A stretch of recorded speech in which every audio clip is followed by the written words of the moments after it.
which is well equipped, powerful, which achieved the beginning of a real revolution, which is the Egyptian one, Egyptian army. Why should we not imagine or conceive that the Egyptian people push its army to go to help and to give the hand to the Libyan brothers? After all, when we made the French Revolution in 1789, the French people, we had the desire, and we did it, to push the values of the French Revolution outside the borders to our neighbors. I dream of an Egypt who would push the conquest of its so fresh revolution outside toward, for example, Libya. So we could absolutely conceive these strikes on Sirte, airport of Sirte. There is not 10, not even 5, maybe 2 or 3 targets. Sirte, from where the fighters of Gaddafi depart, Sama, where the mercenaries of Niger, Chad, and elsewhere arrive, and maybe the bunker of Gaddafi. This can be done by an Arab army. We have in Egypt one of the best armies of the world and of the area after Israel. In the area you have 2 strong armies, Israel and Egypt. We can hope, and I do hope, that Egypt will help his Libyan brothers by providing this armed, very limited intervention. About East and West, I think that we are breathing. I felt it in Libya. I smelt it in Egypt. I was in Egypt just before Libya. There is a new air. There is a new atmosphere. Everything has changed. The fall of the dictators have liberated something. We breathe differently in Egypt today and 1 year ago. I was in Egypt 1 year ago under Mubarak. It was not the same air.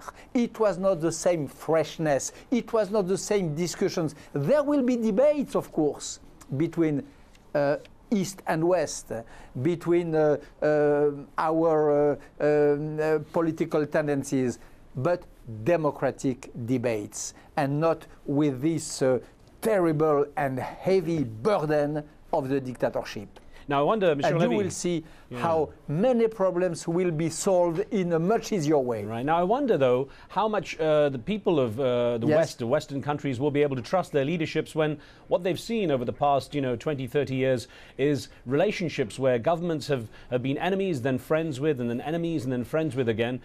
France was one of the first countries in the mid-2000s to jump into doing business with Muammar Gaddafi again, after he was rehabilitated, so to speak. So I wonder how that trust can be built, that governments won't just simply back more dictators and autocrats.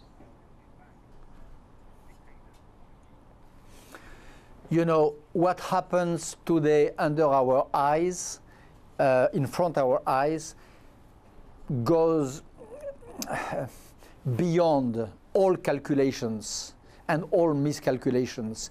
The intellectuals, as me, the journalists, as you, the statesmen like Sarkozy, we are all overwhelmed by the new law. The new law is the law of the peoples. The people of Tunisia, the people of Egypt, the people of Libya now, they are putting the new law. It will be very difficult now to make blowjobs to dictators in the Arab world when we are a European government. It will be more and more difficult because the world has changed. This event is the first huge event of the 21st century. This wind of liberty, this trend of freedom in the Arab world, which was unconceivable, which was prospected by nobody, which was announced by no expert. We have so many experts of Islamology, none of them had previewed what is happening. This is the new law. The new rule of the game is that You will have some movements back and forth, of course, also. You will have some freezing of the revolution and then some warming again. But the new tendency goes in this sense, for one reason. The people of Tunisia, first one, we must not forget that, has no longer fear. And when the fear is out of the heads, it does not go back so easily.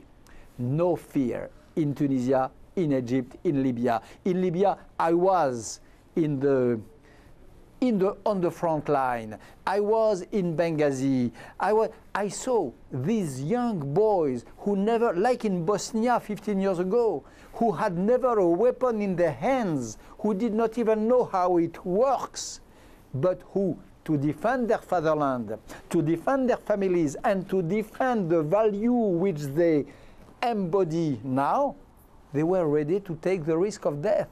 When this happened to a people, there is no real movement back possible. Do you think, Mr. Levy, that there is a final decision on the outcome? Because there still seems to be uncertainty which way things are going to go. Egypt still hasn't stabilized. Tunisia, to a large degree, still hasn't fully stabilized. There's a fear that there will be a domino effect with this spreading across the region, across the Arab region, and perhaps even going wider and affecting other countries around the world. What is your view on that?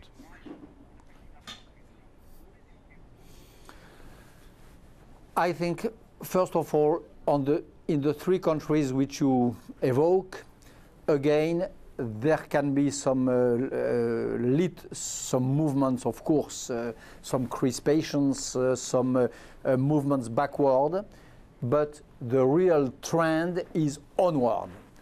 I believe that. Maybe I'm wrong. I pray that I am not, but I believe that the full trend, the deep trend, is forward, and that the liberty which has been conquered by these people, they will not resign, they will not abandon, they will not accept to drop it, whatever happens. Will there be a domino effect? I believe it also, of course. There will be, you know, there was a thesis since a few weeks that there was an Arab exception.